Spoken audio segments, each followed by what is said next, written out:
Hi there, and welcome to Hyundai Power Equipment. My name's Adrian, and today we're going to look at the HYMT5200X 5-in-1 multi-tool. Okay, so I'm going to open the box up and lay the contents out on the table individually so you can see exactly what you're getting. So I've laid the box contents out on the table so you can see exactly what you get. First of all, we've got the head unit itself with its powerful 52cc engine. We have the Hedge Trimmer attachment with its protective sheath. We have the strimming and brush cutting attachment with its brush cutter and bump head. We have the extension pole, which gives you extra reach.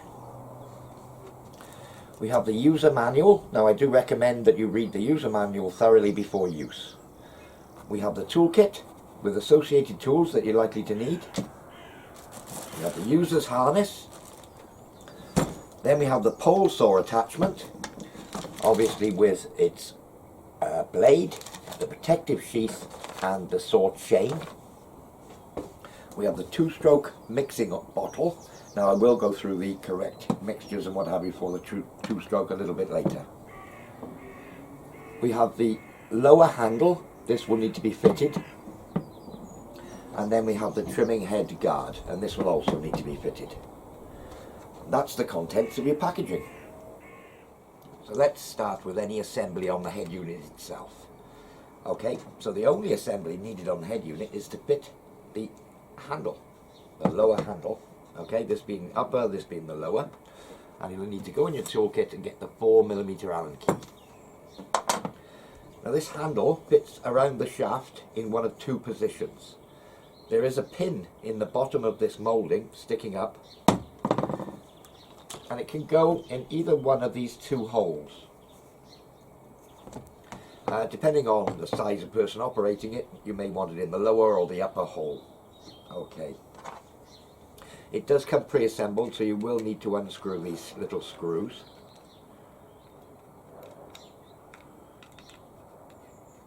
So yeah, they are fastened in place so they don't get lost during transit.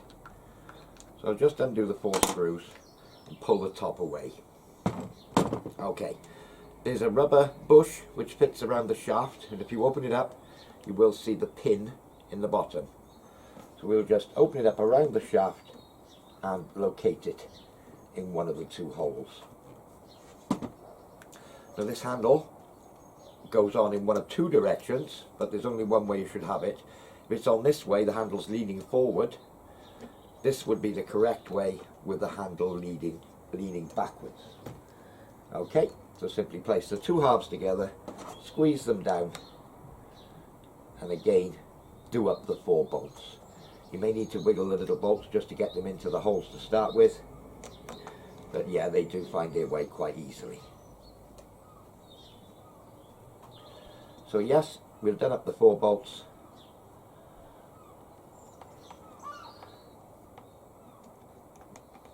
Let me just do the last one.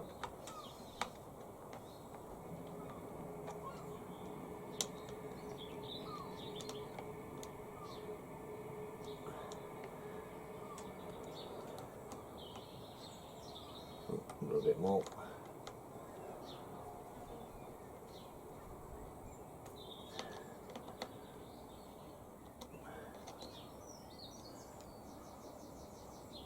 Okay. So that's the lower handle fitted.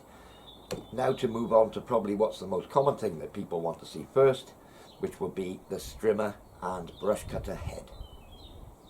And moving on to the trimmer and brush cutter head assembly, there's a few components here. We're going to need the 5mm Allen key, the box spanner, obviously this is the main shaft itself, the guard, this being the bump head for trimming, and this would be the brush cutting blade. So I shall show you first of all, we're going to fit the brush cutting blade, and we're going to fit the lower guard, and then we'll change over, and secondly we'll fit the bump head. There's 2 different setups depending on which one you're using. The first thing we need to do is undo this nut, but it is actually fastened on the end to keep these inner components safe for transport. You will see that there's a hole in this outer pressed steel ring, and in the coupling inside, I think you can just about pick it up there, there's a matching hole. If it's not matching or not there, you can simply rotate using the nut to bring them in line. Then you can use the 5mm Allen key down through the pair of holes to lock it in place. The next thing to do would be to undo this nut, and it is a left-handed thread, so we need to turn it clockwise to undo it. And there we are, it's loose. So we'll put the nut to one side, this plate to one side, and this upper washer to one side. I'll just pull out that, and you can see there's the drive coupling with its hole, the hole on the outside of here, and you basically place the key in there and it locks it in position. Right, to fit the blade or the brush cutter, we need to leave it with just the drive coupling in place. Okay, now putting the writing side on the blade facing the cutting head, we place it over this internal register here, and it will sit neatly on there. Then we use the second ring with the domed side, it's like a big washer, the domed side facing up, then the donut ring, and then anti-clockwise we can screw it down into place. We need to lock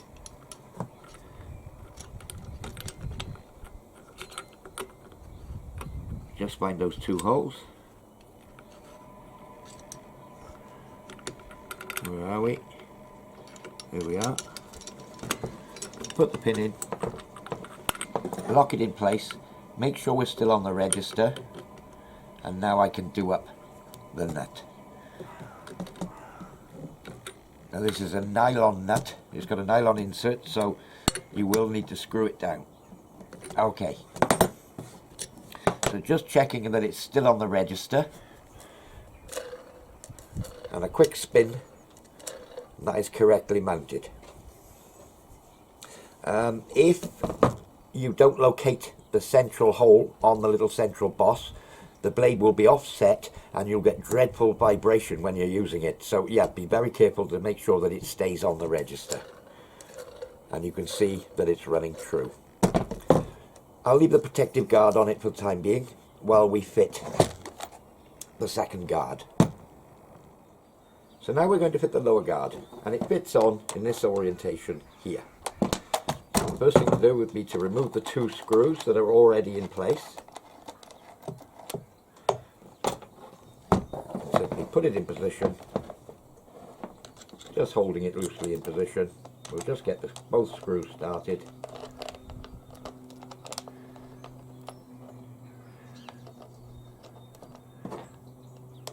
Use the Allen key a bit simpler.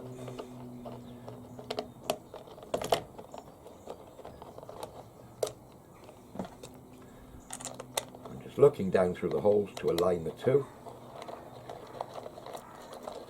That's one. And that's the second one.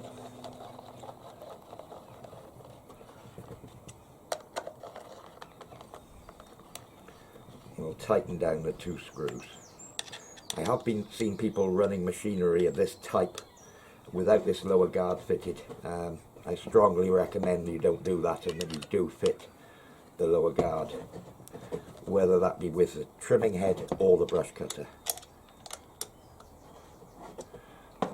Okay, and that's the lower guard fitted. Next we'll move on to fitting the trimming head. So I've just fitted the Allen key in through the two holes as I described earlier, and turning clockwise because it is a left-handed thread. I'm just going to remove the nut.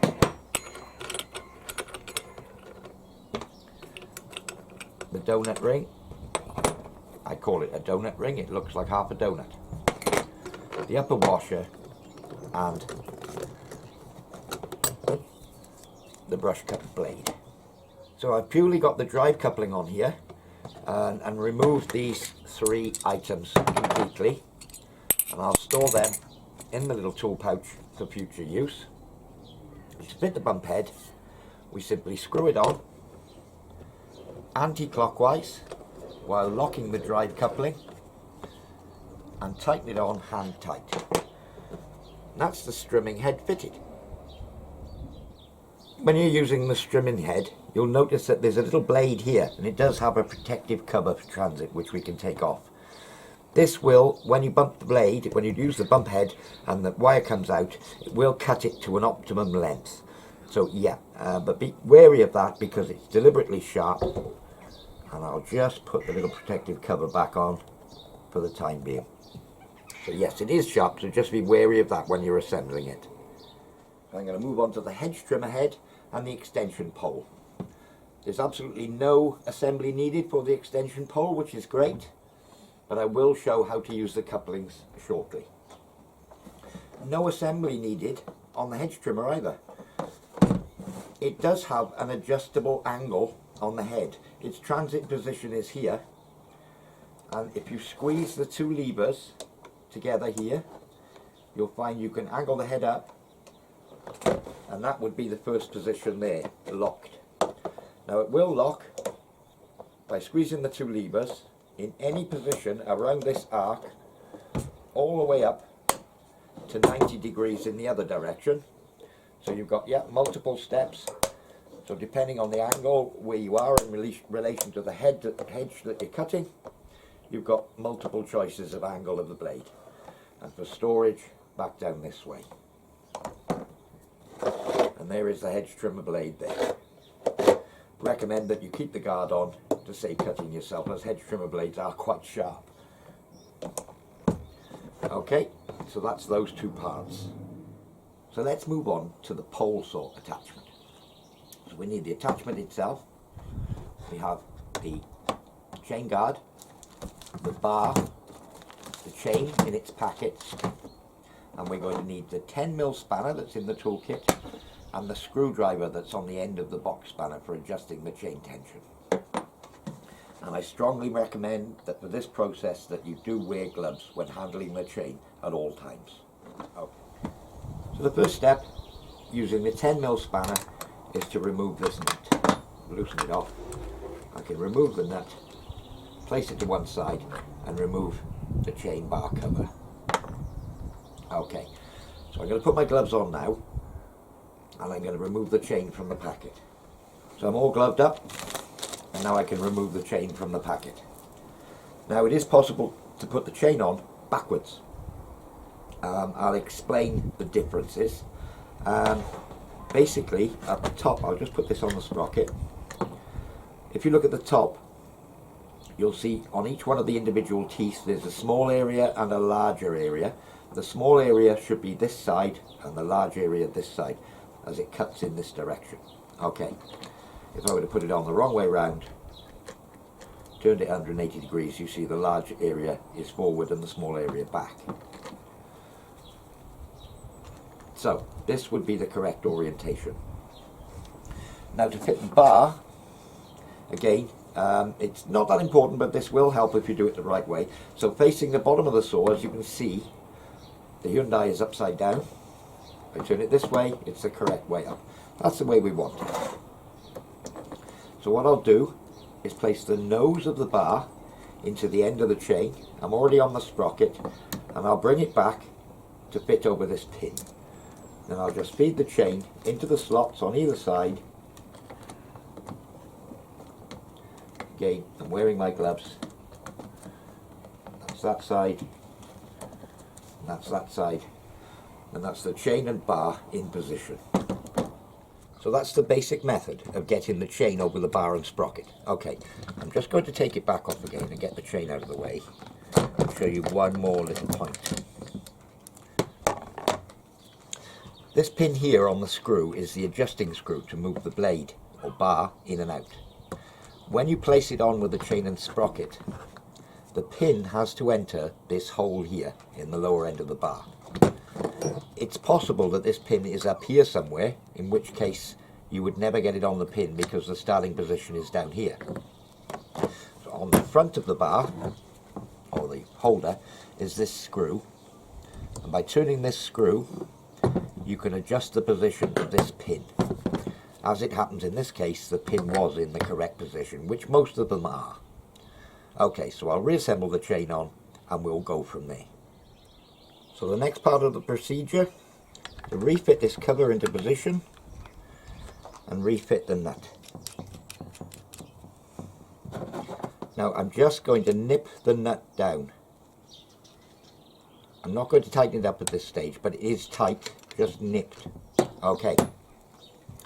Now, as you can see, the blade here is very slack, or the chain is very slack indeed. So we need to tension that up.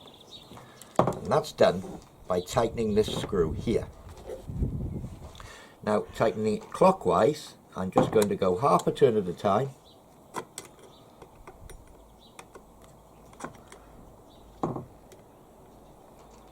Okay, and test the chain again, and it's still very slack.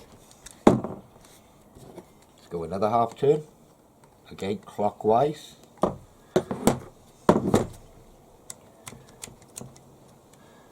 Now it's a very short bar this, so there is a little bit of slack there.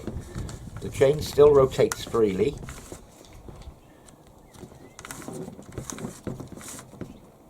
And I can pull the chain out almost to the point where the chain is completely out. I think perhaps another 1/8 of a turn.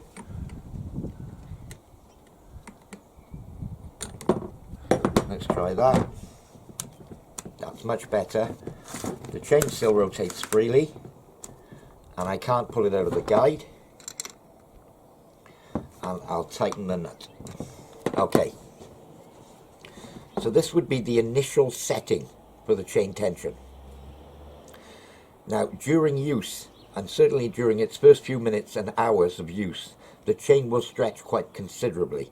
So keep an eye on this chain tension, and you may find after sort of a few minutes of use that it's gone slack, and you'll have to repeat that process. Just loosen the nut slightly, tighten the screw perhaps a quarter turn at a time to try and keep this sort of tension. If you've over tightened it, you won't be able to turn this, or it will feel really draggy on the chain. But again, wear gloves when doing this. So that said, before using it, you will need to fill the reservoir here, unscrew the cap anti-clockwise and fill it with chain lubricating oil, and replace the cap after use. Now, on the bottom here, there is a screw. When you're using the pole saw, you will need to keep the chain lubricated at all times. Now what you should see is if you were to hold it above a surface like this and rev the engine for 4 or 5 seconds, you should see a few spatters of oil coming off the end of the chain. If there's a lot of oil, we need less oil coming through. If there's no oil, we need more oil coming through. Okay.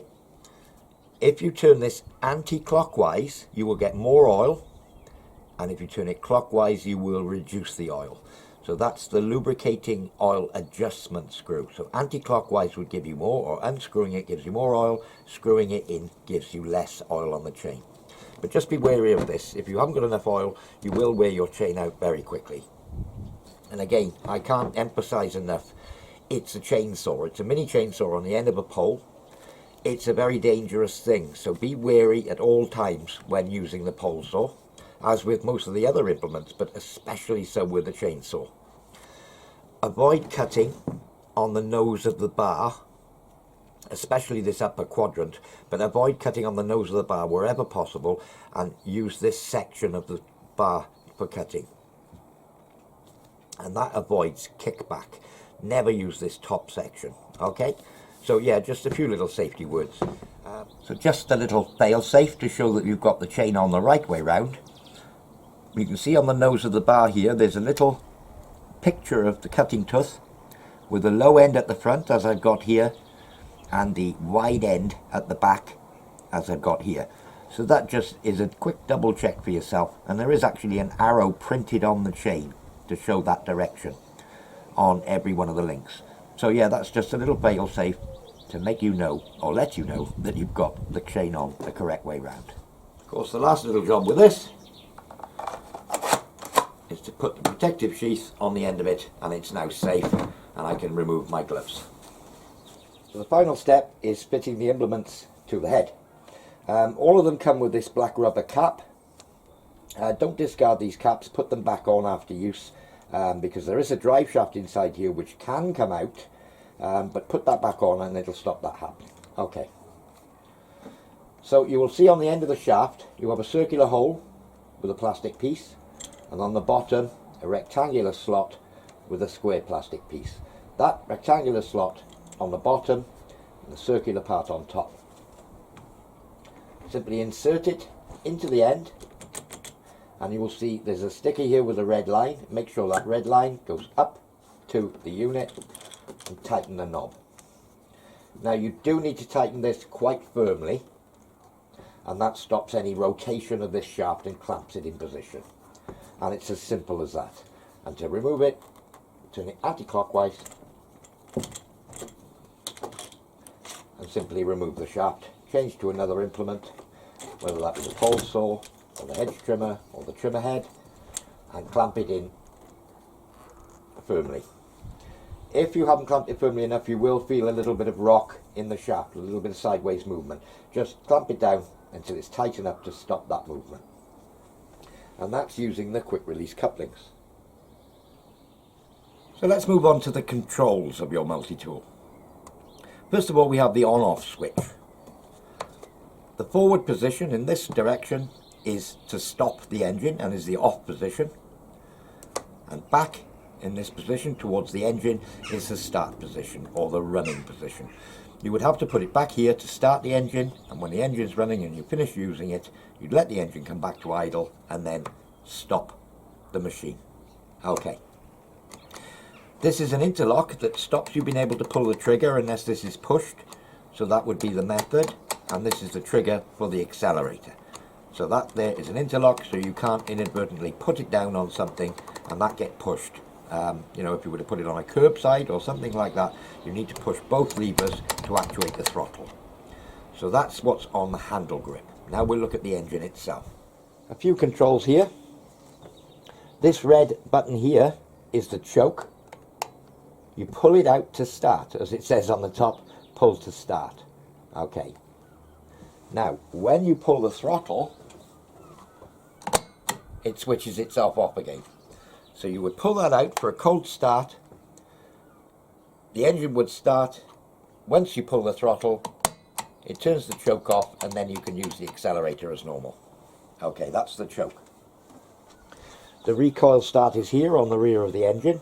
I'm not going to put it over because it's not fueled at the moment. And obviously it's a recoil starter for starting the engine. Okay. One final thing. Underneath the carburetor, in this area here, is the primer bulb. So if it's run out of fuel, or on your first start, or you haven't used it for a short while, you know, a few days or what have you, you need to prime the carburetor by pushing this primer bulb. We shall show you that in a startup demonstration a little bit later. And you'd normally push it 5 or 6 times to prime it. So the final thing is the fuel filler cap. Now there is a label on here, and it does say use fresh unleaded petrol mixed 40:1 with semi-synthetic 2-stroke oil, or you can use a pre-mixed fuel such as Aspen 2. Okay. Anti-clockwise to unscrew the filler cap. You can put your fuel in here, but it probably 3/4 full would be the typical amount, so you don't spill some. And once you've filled it up, replace the filler cap. And I will say again, it's absolutely imperative that you use 2-stroke oil. So fresh unleaded petrol mixed at a ratio of 40:1 with semi-synthetic 2-stroke oil. We'll go through that procedure next. Your multi-tool does come with a mixing bottle. Okay, and on the side of the bottle, it takes 600 millilitres in total, and it shows the ratio for petrol and oil at 40:1. The lower line is the point at which you would fill the petrol. So with the bottle on a nice level surface, you'd fill it with fresh, unleaded petrol up to that line. Don't go above that line, try and get as close as possible. If you put slightly too much in, pour it back into your jug that you were pouring the petrol from, but get it exactly on that line. And then of course, using a semi-synthetic 2-stroke oil. This is a recommended one. It's one shot, we call it. It's recommended for use with Hyundai 2-stroke engines, exactly what we need. So yeah, these are available from our parts department. Okay, so having filled up to that line with petrol, then we would pour in the 2-stroke oil to the top line, which will give us our 40:1 ratio. If you're going to air in any direction, air on the underside of the line with the petrol and air on the top side of the line with the oil, so that you're going to get, you may have your oil a little bit stronger. Worst thing that can happen then is your engine be a little bit smoky, but that's better than having too little oil. So that's the mixing of the 2-stroke oil. So it's 40 parts petrol and 1 part semi-synthetic 1-shot 2-stroke oil. So I've made up some mixture at 40:1. You can open the filler cap. I'll just remove the warning sticker temporarily.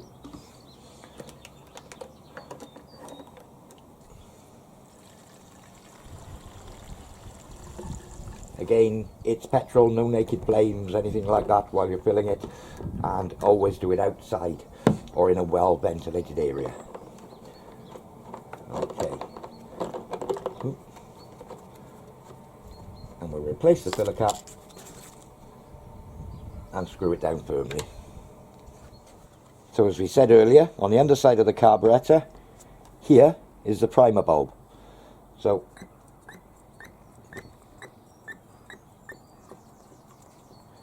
right, I can feel fuel squirting through the primer bulb, and I can see it going through the fuel lines now. And if we look now, we can see the pink colour, that's full of fuel. So I've probably done, probably about 10, because it was a completely empty system. So that is now primed and ready to start. It will be a cold start, so I'll pull out the choke and we'll go from there. Okay, time to start it up. Now this is a cold start, so I'm going to have the choke on, switch it on, all primed. Now I tend to use it on the floor here, because you can put yourself or your knee against it and pull start the machine. Pull the throttle, turn the choke off. Choke is now on. I'll just bring it again, down slowly.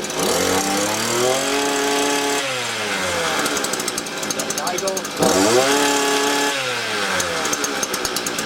Back to idle. And switch it off. And there we are, a successful cold start. Now I'd have thought that's been running long enough now for it to be warm enough. I probably don't need the choke. So to switch it on for a warm start, switch it on. Again, operate as normal.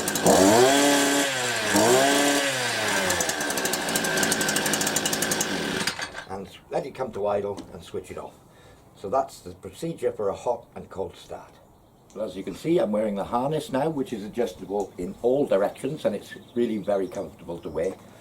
And it has a quick release mechanism here on the hip, which connects to the unit. I'll give you a close-up on that.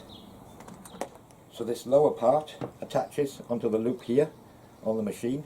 This loop can be moved back and forwards to suit the individual by simply loosening the screw and adjusting it to suit yourself. By pulling this red tab, it will release the lower clip. So we'll fit the lower clip, and to attach yourself to the machine, you simply slide that through, slide the little bar back in, and you're attached. Well, there we are. As you can see, all the weight of the unit is being taken by my shoulders, reducing fatigue on the arms. And to use it, I can simply grab the trigger, grab the handle, and away to go. You can adjust the strap and the harness in many directions to make it comfortable for yourself. Well, I do hope you found this demonstration useful. For more information on this or any of our other products, visit www.hyundaipowerproducts.co.uk. I've been Adrian, and happy gardening.